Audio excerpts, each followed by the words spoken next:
में निम्नलिखित कथनों पर विचार कीजिए। लोकपाल की शक्ति भारत के लोक सेवकों पर प्रयुक्त होती है, किंतु भारत के बाद पदस्थापित भारतीय लोक सेवक परस्पर पर प्रयुक्त नहीं होती। ये स्टेटमेंट गलत है। लोकपाल भारत में स्थित लोक सेवक और भारत के बाद कार्य करने वाले भारतीय लोक सेवक सभी पर समान रूप से लागू होती है। अगला स्टेटमेंट है, संसद का कोई भी सदस्य या किसी राज्य या संघ राज्य क्षेत्र के विधानमंडल का कोई भी सदस्य इसका अध्यक्ष या सदस्य नहीं होगा।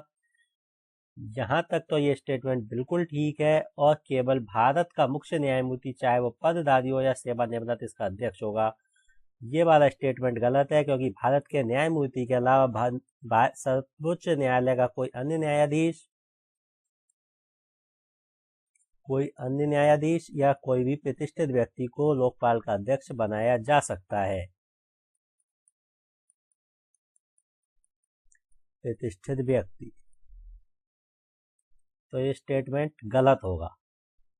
इसका अध्यक्ष सदस्य के रूप में पद धारण करने की तारीख को 45 वर्ष से कम का व्यक्ति नहीं होगा। ये स्टेटमेंट बिल्कुल ठीक है। इसके लिए न्यूनतम आयु का प्रावधान किया गया, जो कि 45 वर्ष है।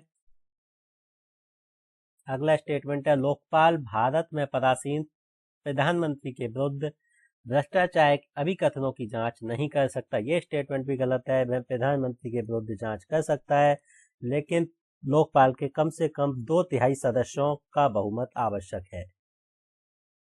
लोकपाल की संरचना 1+8 होती है। इसमें से 4 सदस्य न्यायिक और 4 सदस्य SC, ST, माइनॉरिटी और वोमेन यानी महिला है। उपयुक्त कथनों में से कौन कौन से सही हैं? तो इसका केवल एक ही स्टेटमेंट सही है, वो है तीसरा।